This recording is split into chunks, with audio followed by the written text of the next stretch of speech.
Yun oh. Yun guys, oh, huli.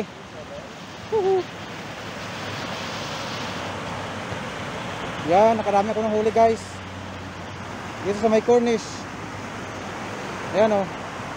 Mga kasama ko, yan.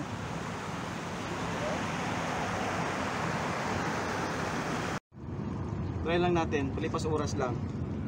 Yan oh, gamit ko yung lure. Tingnan natin kung may isda dito.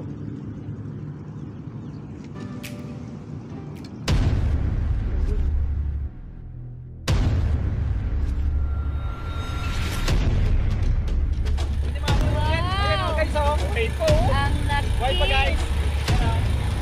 Yay! Sabi ko sa iyo, may isda na dito.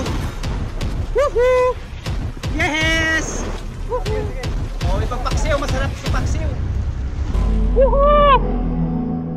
Nakahuli ako! Yehey!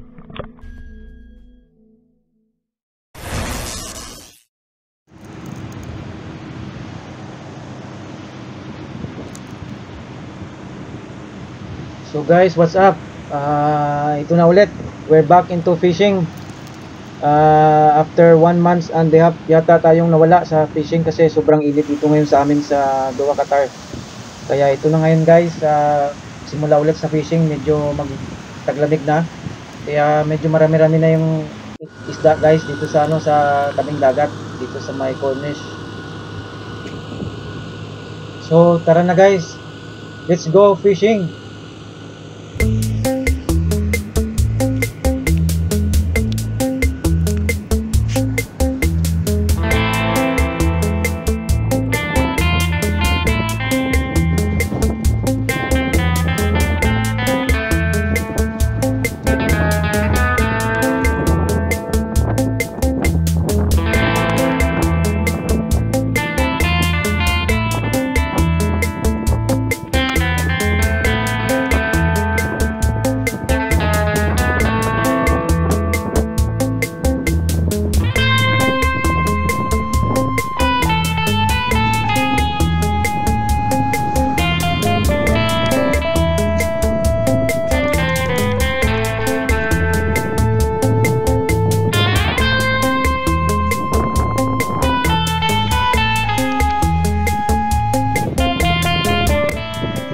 So guys, kung napapansin nyo, madami akong huli ngayon. Kasi yung mga isda guys na napakarami dyan lang sa may gilid. Sa may gilid ng dagat, talagang makikita mo napakadaming isda. Yung pinakamaraming nahuli ko guys ay yung needlefish, saka yung mga lapis. Marami na rin mga lapis dyan lang sa gilid-gilid. Saka silver snapper. Marami-rami na rin.